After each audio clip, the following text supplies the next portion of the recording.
Hello అండి. Welcome back to my channel. ఇవాల్టి వీడియోలో నీర్ చట్నీని ఎలా చేసుకోవాలో చూద్దాం.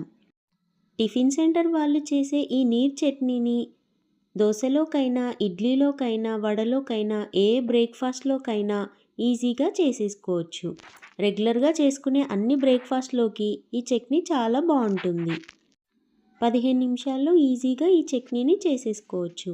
మీరు చేసుకునే బ్రేక్ఫాస్ట్కి తగినట్టుగా ఈ చట్నీ కన్సిస్టెన్సీని లూజ్గా లేదంటే థిక్గా చేసేసుకోవచ్చు. మరి ఈ ఈజీ అయిన నీర్ చట్నీని సింపుల్ ప్రాసెస్లో ఇంట్లో ఎలా చేసుకోవాలో చూద్దాం. ముందుగా ఒక కడాయి పెట్టుకొని స్టవ్ ఆన్ చేసుకొని కడాయి వేడైన తర్వాత 1 కప్పు పల్లీలని తీసుకోండి. పల్లీలని ఫస్ట్ హై ఫ్లేమ్లో 1 నిమిషం వరకు ఫ్రై చేసుకోండి. ఇలా 1 నిమిషం పల్లీలు వేగిన తర్వాత ఫ్లేమ్ని లో ఫ్లేమ్లో పెట్టుకొని పల్లీలు వేగేంత వరకు ఇలా కలుపుకుంటూ ఉండండి. మొత్తం హై ఫ్లేమ్లో ఫ్రై చేసుకున్నారంటే పల్లీలు పైకి రంగు మారుతాయి కానీ లోపల పచ్చిగా అలానే ఉండిపోతాయి. అందుకే లో ఫ్లేమ్లో పల్లీలు మాడిపోకుండా ఇలా ఫ్రై చేసుకోండి. పల్లీలు మొత్తం వేగిన తర్వాత స్టవ్ ఆఫ్ చేసుకొని ప్లేట్లోకి తీసుకొని పల్లీలని చల్లారనివ్వండి. ఇప్పుడు మళ్ళీ కడాయి పెట్టుకొని స్టవ్ ఆన్ చేసుకొని 2 టేబుల్ స్పూన్స్ ఆయిల్ని వేసుకోండి. ఆయిల్ వేడైన తర్వాత 1 టీ స్పూన్ జీలకర్రని వేసుకోండి. అవి వేడైన తర్వాత పచ్చిమిర్చీలని వేసుకోండి. పచ్చిమిర్చిలు కారం ఎక్కువగా ఉంటే కొంచెం తక్కువగా వేసుకోండి. మరీ కారం ఎక్కువగా లేకపోతే కొన్ని ఎక్కువగా వేసుకోండి.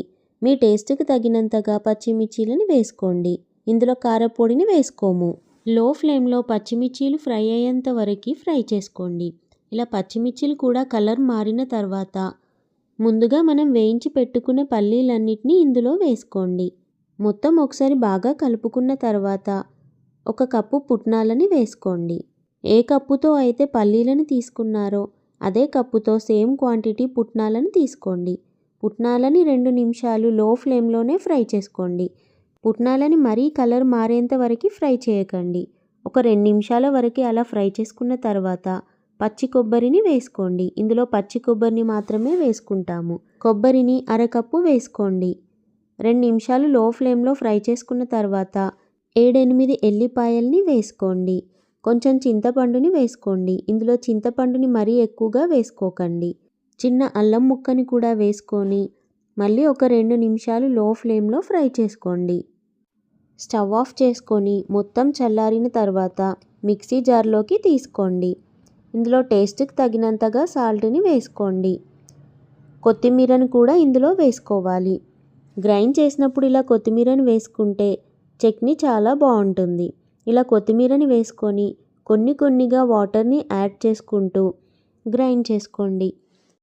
వాటర్ని ఒకేసారిగా కాకుండా కొన్నిగా తీసుకుంటూ మీరు చట్నీని ఏ కన్సిస్టెన్సీలో కావాలనుకుంటున్నారో ఆ కన్సిస్టెన్సీకి తగ్గట్టుగా వాటర్ని యాడ్ చేసుకొని గ్రైండ్ చేసుకోండి.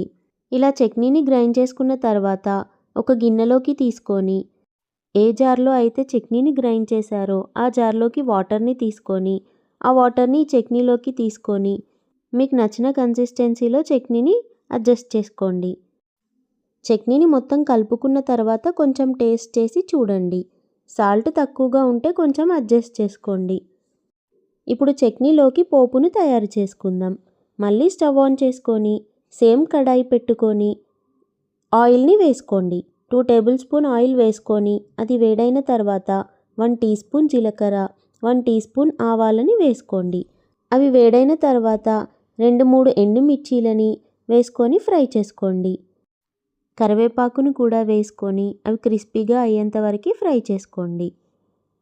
కావాలంటే కొంచెం ఇంగువని కూడా వేసుకొని ఫ్రై చేసుకొని స్టవ్ ఆఫ్ చేసుకొని ఈ పోపుని ముందుగా మనం గ్రైండ్ చేసి పెట్టుకున్న చట్నీలోకి వేసుకోండి. ఇలా పోపు వేసుకొని చట్నీని కలుపుకోండి.